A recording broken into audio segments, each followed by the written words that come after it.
Hello everyone, welcome to today's class.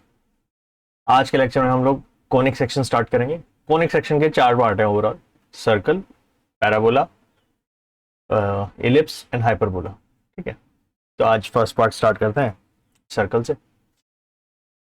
Basic बता देता हूँ पहले तो इस चैप्टर के लिए क्या रहेगा हमारा। तुम्हें ना हर कंडीशंस के हिसाब से सर्कल की इक्वेशन लिखनी आनी चाहिए। पहली चीज, इक्वेशन के हिसाब से सर्कल का डायग्राम बनाना चाहिए ग्राफ के अकॉर्डिंग। ठीक है, वो इसमें इतना रेलेवेंट नहीं है, लेकिन वो बाकी जगह बहुत रेलेवेंट हो जाएगा। स्पेशली एओआई पढ़ोगे तुम 12th में, एप्लीकेशन ऑफ इंटीग्रेशन वगैरह, उसमें बहुत काम आता है। तो एटलीस्ट बस ये पता होना चाहिए कि हाँ सर्कल की इक्वेशन क्या होती है, उसका सेंटर कहाँ होता है, उसकी रेडियस कितनी होती है, इतना बेसिक रहना चाहिए मतलब। ठीक है, इक्वेशन दे दो तो तुम्हें पता होना चाहिए इसका सेंटर कहाँ है, इसकी रेडियस कितनी है। ठीक है, अच्छा पहले सर्कल की बेसिक देख लेते हैं। बिल्कुल ही सर्कल बनता कैसे है। ठीक है, हमारे पास एक फिक्स्ड पॉइंट होता है जिसे हम सेंटर बोलते हैं, ओ। ठीक है, ओ इज फिक्स्ड पॉइंट। ठीक है, उसके बाद हम ये कहते हैं कि इससे ना एक डिस्टेंस ले लो, फिक्स्ड डिस्टेंस। वो डिस्टेंस चेंज नहीं हो सकता, जिसे हम रेडियस बोलते हैं। और इस फिक्स्ड डिस्टेंस में हम मूव कर सकते हैं इस पॉइंट के अबाउट। मतलब अगर मैं तुम्हें बोलूं कि तुम्हें इस ओ पॉइंट से 5 सेंटीमीटर दूर खड़ा होना है, तो तुम यहां भी खड़े हो सकते हो, तुम यहां भी खड़े हो सकते हो, तुम यहां भी खड़े हो सकते हो, तुम यहां भी खड़े हो सकते हो, तुम यहां भी खड़े हो सकते हो, तुम यहां भी खड़े हो सकते हो। जो तुम्हारी पोजीशन है खड़े होने की, उसे हम बोलेंगे पी पॉइंट। पी हमारा क्या है? Moving point. ठीक है, ओ फिक्स्ड पॉइंट था, पी हमारा मूविंग पॉइंट। और ये मूविंग पॉइंट कैसा होना चाहिए? एक फिक्स्ड डिस्टेंस पे होना चाहिए, हर बार चेंज नहीं होगा। अगर 5 सेंटीमीटर डिसाइड कर ले तो 5 सेंटीमीटर में घूमना। ठीक है, तो वो जब सारे पॉइंट्स को इनको ज्वाइन करो तो जो शेप निकल के आती है वो सर्कल होती है। ठीक है, ओके। अब सीधा सीधा इक्वेशंस वगैरह पे आते हैं। ठीक है, बेसिक सर्कल की इक्वेशन कैसी होती है? सबसे बेसिक इक्वेशन क्या है हमारी सर्कल की? x माइनस एच का होल स्क्वायर, y माइनस के का whole square is equal to are square. ठीक है, इसमें h और k क्या है? सर्कल जो बनेगा उसका जो सेंटर है वो h कॉमा k पे होगा, रेडियस r होगी।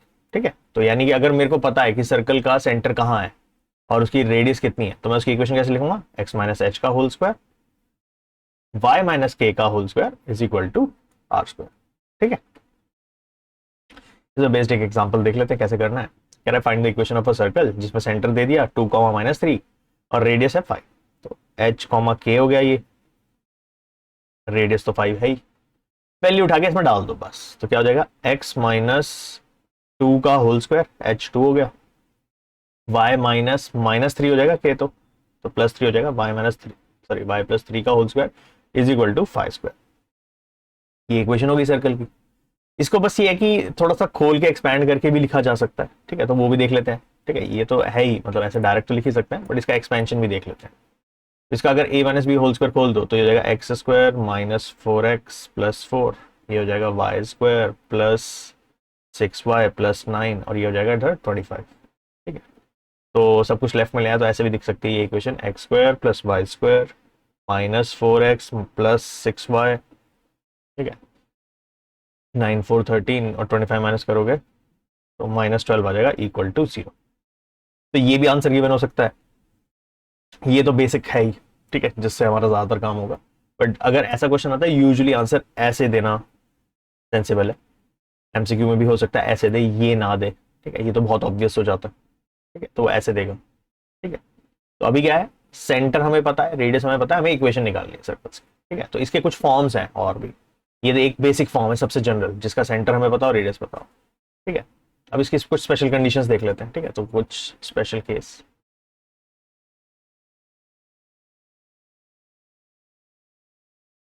पहला है, अगर सेंटर ओरिजिन पे हो, 0,0 पे हो, रेडियस ए ले लो, ए ले लो, आर ले लो, उससे कोई फर्क नहीं पड़ता इतना। ठीक है, तो उस केस में सर्कल की इक्वेशन क्या हो जाएगी? एच कॉमा के 0 हो गया ना तुम्हारा, तो एक्स माइनस एच होता है, यानी एक्स माइनस 0 एक्स स्क्वायर ही हो जाएगा, वाई माइनस 0 वाई स्क्वायर हो जाएगा, आर ए के बराबर है is equal to A square. ठीक है, तो ये सबसे ज्यादा यूज होती है, x square plus Y square is equal to A square. ध्यान रखना, इसका सेंटर हमेशा ओरिजिन पे होता है, ये बिल्कुल लर्न होना चाहिए, स्पेशल केसेस और सबसे ज्यादा इस्तेमाल होता है ये वाला। ठीक है, इसीलिए। अच्छा, मान लो अगर सर्कल एक्स एक्सिस को टचिंग हो, ऐसा हो सकता है क्वेश्चन बोल दे कि ये सर्कल जो है वो एक्स एक्सिस को टच कर रहा है, ऐसा करके कुछ बोल रहा है, तो उस केस में कंडीशंस क्या निकल के आती है, क्या मॉडिफाई होंगी इक्वेशन। ठीक है, अगर मैं ये बोलूं, ठीक है, कि इसका कोऑर्डिनेट जो है, जो सेंटर है वो एच कॉमा के है। ठीक है, ये कितना है, रेडियस है ना, सेंटर से सर्कल के किसी भी पॉइंट तक रेडियस ही होता है। ठीक है, ये डिस्टेंस। अब ध्यान से समझो, ये क्या बताता है, एक तरह से अगर कोऑर्डिनेट के सेंस में समझे, ठीक है, ये एक्स एक्सेस, ये वाई एक्सेस, तो कोऑर्डिनेट के सेंस में अगर मैं बोलूं कि ये कोई पॉइंट है जो एक्स एक्सेस से आर डिस्टेंस ऊपर है, तो उसका वाई कोऑर्डिनेट आर होना चाहिए। अगर एक मैं बोलूं कि ये पॉइंट जो है ये 2 यूनिट्स ऊपर है, तो इसका कोऑर्डिनेट समथिंग कॉमा 2 होना चाहिए। वही चीज कह रहा हूं मैं, तो यहां पर के की जो वैल्यू है वो आर ही होनी चाहिए। तो कंडीशन क्या निकल के आई, के इज इक्वल टू आर, ये कंडीशन निकल के आई। ठीक है, ये तुम्हें लर्न करने की जरूरत नहीं है, जो बाकी केसेस हैं ये अंडरस्टैंड करने की जरूरत है कि ऐसा पॉसिबिलिटी है, तो तुम्हें वो अंडरस्टैंड करना है कि एक कंडीशन बनाओगे कैसे वहां पे। उस केस में सर्कल की इक्वेशन क्या मॉडिफाई हो जाएगी, एक्स माइनस एच का होल स्क्वायर, वाई माइनस, क्या लिखोगे, के लिखोगे, लेकिन के तो आर के बराबर, तो वाई माइनस आर ही लिख लो, वाई माइनस आर का whole square is equal to are square. Again ये लर्न करने की जरूरत नहीं है, सिर्फ जनरल इक्वेशन याद होनी चाहिए सर्कल की। ठीक है, और के की वैल्यू आर है, ये समझ में आना चाहिए लॉजिक से यहाँ पे। ठीक है, अच्छा, ऐसे ही उल्टा कर देते हैं, अब की बार सर्कल जो है वो वाई एक्सेस को टचिंग है। ठीक है, सेम कॉन्सेप्ट लेते हैं, एच कॉमा के। ठीक है, ये डिस्टेंस आर है, वाई एक्सेस से जो डिस्टेंस होता है वो एक्स कोऑर्डिनेट ही तो होता है। एक तरह से मैं ये बोल सकता हूं इस बार h is equal to r होगा। जैसे अगर मैं तुम्हें बोलूं कि एक पॉइंट है जो वाई एक्सेस से 2 यूनिट्स पे है, तो इसका कोऑर्डिनेट 2 कॉमा समथिंग होगा ना, 2,3 2,4 कुछ भी हो सकता है, वो तो हाइट पे डिपेंड करता है कि कितना है, बट 2 कॉमा समथिंग तो होगा डेफिनेटली।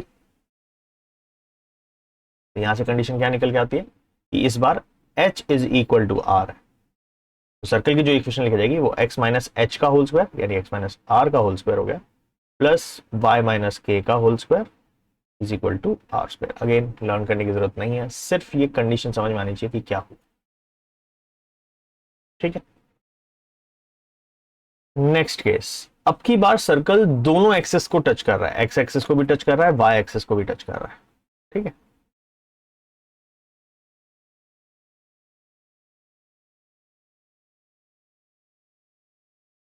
ये भी आर है, ये भी आर है, सेंटर एच कॉमा के होता है।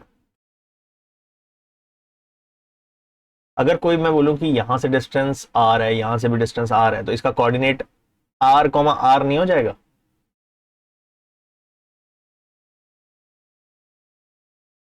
यानी अब की बार क्या होने वाला है, कंडीशन क्या बन रही है हमारी कि एच और के दोनों ही आर के बराबर। ठीक है,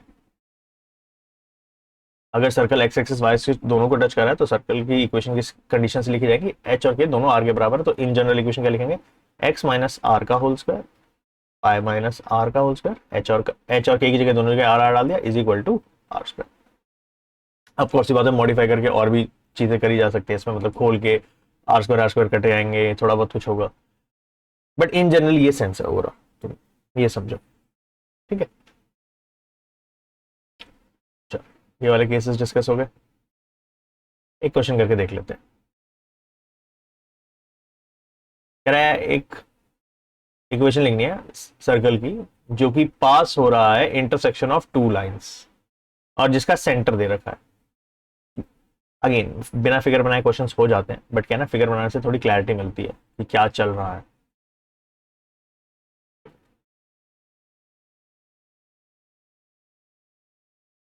2 लाइंस, लेट्स से ऐसा कुछ है। ठीक है, मुझे नहीं पता लाइन कहां से होगी, मैं तो बस ऐसे तुम्हारी अंडरस्टैंडिंग के लिए बना रहा हूँ, लेट्स से ऐसे। ठीक है, 2 लाइन इंटरसेक्ट कर रही है, कह रहा है इस पॉइंट से एक सर्कल पास हो रहा है। ठीक है,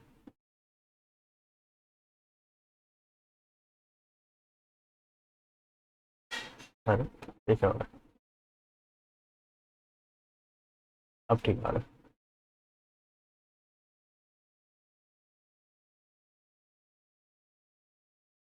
लेट्स से ऐसे पास हो रहा है, ऐसे पास हो रहा है, या सेंटर दिया है 2 कॉमा माइनस थ्री ना, तो थोड़ा ऐसे बना देते हैं, ऐसे बना देते हैं। ठीक है, एक सर्कल पास हो रहा है, इसको बड़ा कर देंगे।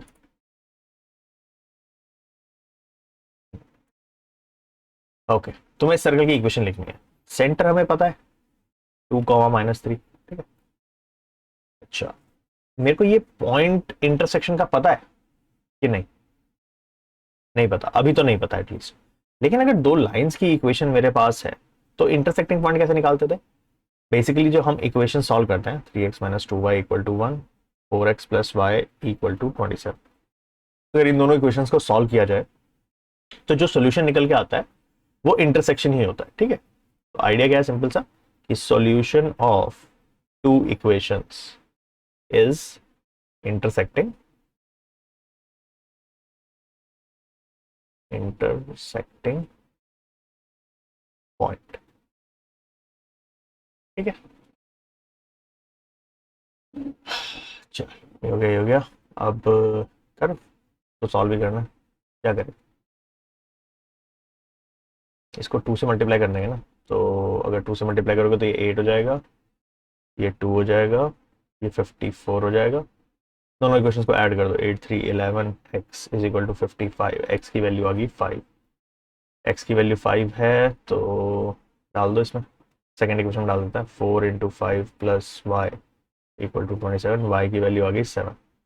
तो इंटरसेक्टिंग पॉइंट मिल गया मुझे 5,7। ठीक है, नेगेटिव भी अगर आ जाता तो कोई दिक्कत नहीं है, क्योंकि हमने रफली बनाया है, कोई प्रिसाइसली नहीं बनाया कि ये तो कोइंसिडेंट वाली बात है कि ये 5,7 फर्स्ट क्वाड्रेंट में ही मैंने ऐसे बना दिया, लाइन तो मैं कहीं भी बना सकता था। ठीक है, तो इंटरसेक्टिंग पॉइंट मुझे मिल गया। ठीक है, निकाल लिया हमने। अब इससे सर्कल की इक्वेशन कैसे निकाले? तुम ये समझो, सर्कल की इक्वेशन निकालने के लिए तुम्हें क्या चाहिए होता है? सेंटर h कॉमा के जो तुम्हारे पास है, बस रेडियस मिल जाए। रेडियस ऐसे भी तो देख सकते हैं कि इन दो पॉइंट्स के बीच में जो डिस्टेंस है वही तो रेडियस है। तो अब यहां पर क्या यूज होगा? डिस्टेंस फॉर्मूला यूज कर रहा है। ठीक है, मतलब क्वेश्चन जो है ना वो डायरेक्ट सेंस में नहीं पूछा गया कि इक्वेशन निकाल दो डायरेक्टली, तुमसे रेडियस डायरेक्ट ना देके इनडायरेक्टली निकलवा रहा है। पहले इंटरसेक्टिंग पॉइंट निकाला और सेंटर का किसी भी पॉइंट सर्कल पे जो लाई कर रहा है उससे जो डिस्टेंस है वो आर है, तो हम आर निकाल सकते हैं। आर कैसे निकालेंगे? Distance formula, square root of y2 minus y1, तो माइनस 7 माइनस माइनस 3, 10 का स्क्वायर प्लस 5 प्लस 2, 7 का स्क्वायर, है ना? सॉरी, 5 माइनस 2 हो जाएगा 3 का स्क्वायर, तो ये आ जाएगा रूट 109। ठीक है, रेडियस रेडियस आ गई। अब अब क्या करना है? सर्कल की क्वेश्चन लिखते हैं, तो सीधा x माइनस एच का whole square plus y minus के का whole square is equal to are square. X minus h हो गया यानी एक्स माइनस टू का square plus y minus minus three यानी वाई प्लस थ्री का whole square is equal to square root, square करना है 109 के स्क्वायर रूट का, तो 109 ही आ जाएगा। ठीक है, चाहो तो फर्दर इसको खोल के सॉल्व किया जा सकता है और इक्वेशन निकाली जा सकती है x square plus Y square something x something y करके। मैं यहाँ पे छोड़ रहा हूँ, not the final answer, but हाँ फर्दर सॉल्व किया जा सकता है इसको आगे। ठीक है, निकाल के देख लेना, ऊपर मैंने करके दिखा दिया था, बार बार नहीं कर रहे वो चीज। ठीक है, ये लिख ले तो सॉल्व तो कर ही लोगे ना। चलो डन है ये।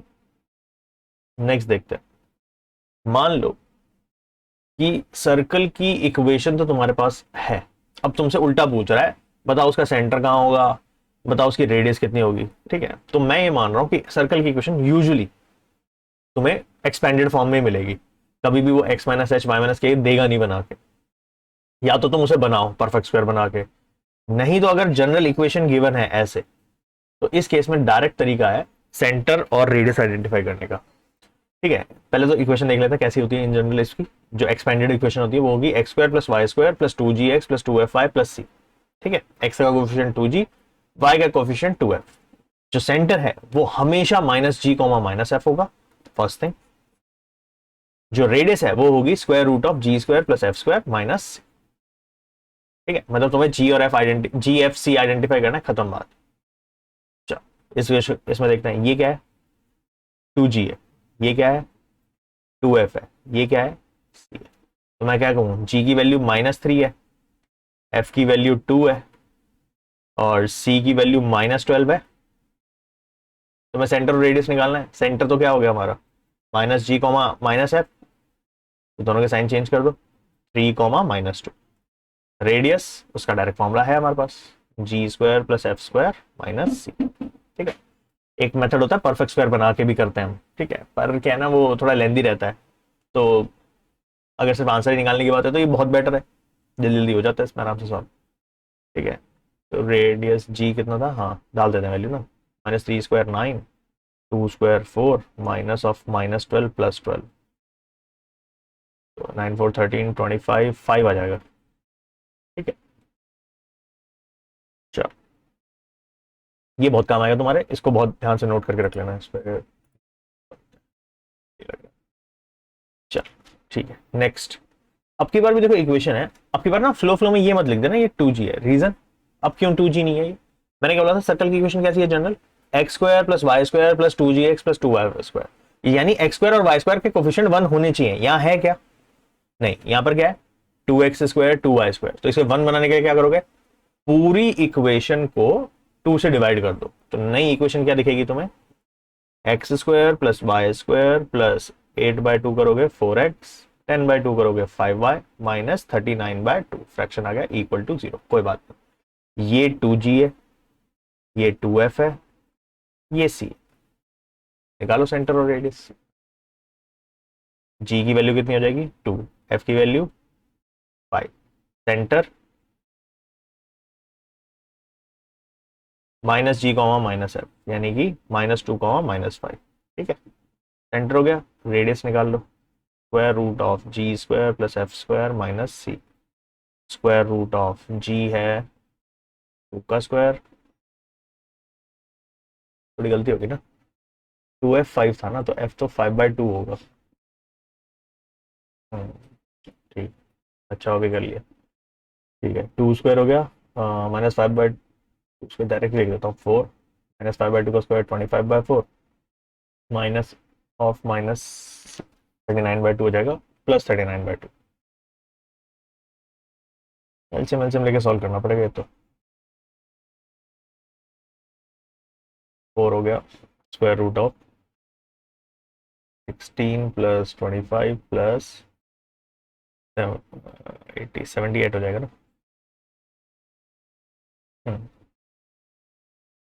कितना हो गया, 6 5 11 19, 7 2 9 10 11, बहुत अजीब सी वैल्यू आई है, बट ठीक है जो भी है। 109/2 यूनिट्स ही है बस, मतलब सेंटीमीटर में तो नहीं है।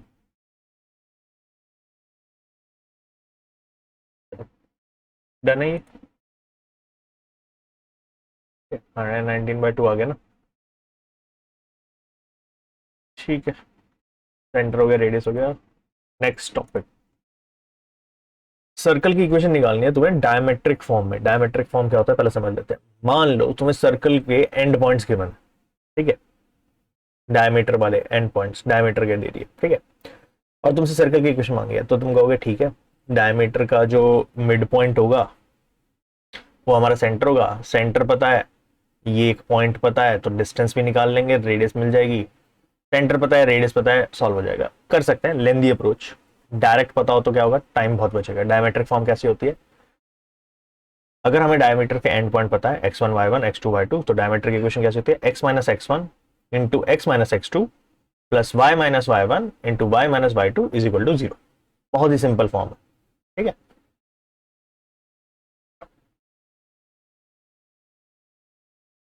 करके देख लेते हैं क्वेश्चन। कह रहा है डायमीटर के एंड पॉइंट दे दिए, ये x1 y1 x2 y2, कह रहा है सर्कल की इक्वेशन लिख दो, तो बस डायरेक्ट ले देंगे। क्या लिखेंगे, x - -1 x - 2, sorry x - 4 plus y - 2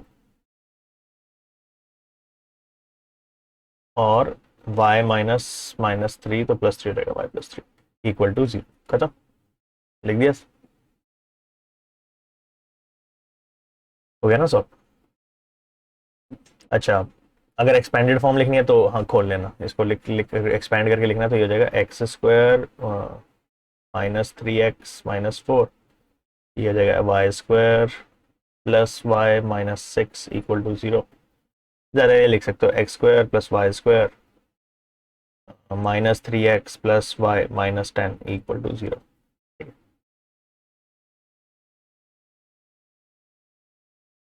तो अगर डायमीटर के एंड पॉइंट गिवन हो तो फॉर्म्स याद करनी पड़ेगी। ठीक है,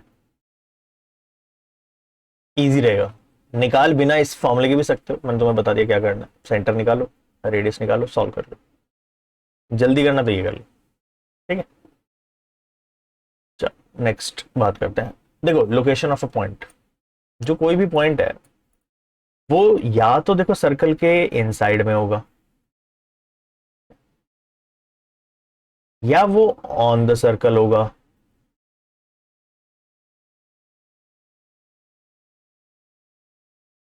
या वो आउटसाइड होगा। यही तीन पॉसिबिलिटी है किसी भी पॉइंट के लिए। तो पता कैसे चलेगा? तुमसे मान लो सिर्फ यही पूछा गया है कि एक ये सर्कल है, बताओ 1,2 सर्कल के अंदर है, 2,3 सर्कल के बाहर है, कहाँ है ये बताना है। इनसाइड है, आउटसाइड है, ऑन द सर्कल है, ये सब है। तो पता कैसे चलेगा? उसकी कंडीशन है बहुत सिंपल सी। तुम्हें ये तो पता है कि सर्कल की इक्वेशन जो है, जैसे इस केस में है हमारे पास, ठीक है, ये ओरिजिन पे सर्कल है, तो उस केस में क्या है, x square plus Y square is equal to are square. ठीक है, x square plus Y square is equal to are square, ये जनरल इक्वेशन है। ठीक है, तो अगर कोई पॉइंट इसको सेटिस्फाई करता है, मतलब एक्स और वाई की वैल्यू इसमें डाल दूं मैं, एक्स वन वाई वन जो भी पॉइंट है मेरा डाल दूं, अगर इक्वल टू आएगा, ठीक है, तो ऑन द सर्कल। अगर लेस आ गया तो इनसाइड द सर्कल। अगर ग्रेटर आ गया रेडियस से तो आउटसाइड द सर्कल। करके देख लेते हैं एक एग्जांपल। डालो इसमें 1,2, 1 स्क्वायर प्लस 2 स्क्वायर कितना आया, 4 + 1 5, और राइट साइड क्या चल रहा है, 3 स्क्वायर, तो ये हो गया 9। ये बड़ा है, जो भी हमने पॉइंट डाला उससे वैल्यू छोटी आ रही है, छोटी आ रही है मतलब इनसाइड, अंदर लाई करेगा। ठीक है, फर्स्ट पार्ट। सेकंड पार्ट, 2,3 है, तो 2 स्क्वायर प्लस 3 स्क्वायर। ठीक है, राइट साइड में 3 का स्क्वायर चल रहा है, आर रेडियस। सॉल्व कर लो, 4 + 9 13, यहाँ पर 9। अब की बार ये बड़ा है, जो अगर ग्रेटर आ रहा है तो आउटसाइड लाई करेगा। ठीक है, लास्ट थर्ड वाला, एक हेड साइड आउटसाइड, एक अब ऑन द सर्कल वाला दे देगा या तो। करके देख लेते हैं फिर भी। 3/√2 का स्क्वायर प्लस 3/√2 का स्क्वायर, राइट साइड में 3 स्क्वायर, ये हो गया 3 स्क्वायर 9, 9/2 9/2, यहाँ पर 9, ये 9 9 दोनों बराबर आ रहे हैं। अगर बराबर आ रहे हैं तो मतलब पॉइंट सर्कल के ऊपर लाई कर रहा है। ठीक है, तो थर्ड वाला ऑन सर्कल हो जाएगा। ठीक है, तो बहुत सिंपल सा कॉन्सेप्ट है ये वाला, तो कि सर्कल पे लाई कर रहा है, सर्कल के बाहर लाई कर रहा है, या सर्कल के अंदर लाई कर रहा है। ठीक है, चलो सर्कल का टॉपिक हुआ खत्म। ठीक है, बेसिक्स में तो इतना ही है।